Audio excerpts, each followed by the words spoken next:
ছাত্র জনতার অভ্যুত্থানে আওয়ামী লীগ সরকারের পতনের পর রংপুরের উপাচার্য ও প্রশাসনের ঊর্ধ্বতন কর্মকর্তাদের পদত্যাগের ফলে স্থবির রংপুরের বেগম রোকেয়া বিশ্ববিদ্যালয়।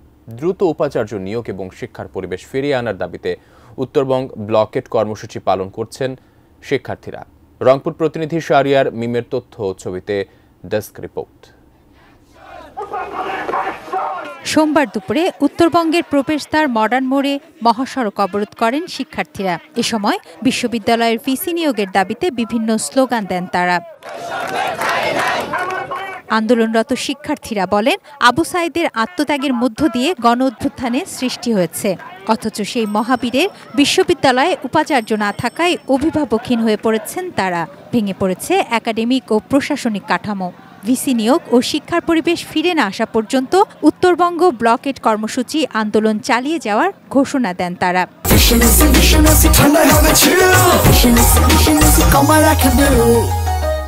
মন্ত্রণালয় বা ইউজিসি থেকে কোনো সাড়া আসে নাই, তো অবশেষে আমরা 48 ঘন্টা আলটিমেটাম দিয়েছিলাম।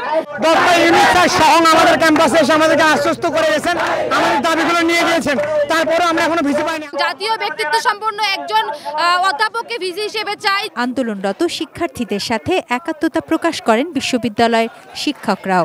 অন্তত এমন একজন উপাচার্য নিয়োগ হবে যিনি এই বিশ্ববিদ্যালয়ের শিক্ষা কার্যক্রম, একাডেমিক কার্যক্রম, অবকাঠামোগত বিষয় সবকিছু মিলে একটা শিক্ষা প্রতিষ্ঠানকে একটা বিশ্বমানের প্রতিষ্ঠানে পরিণত করবে।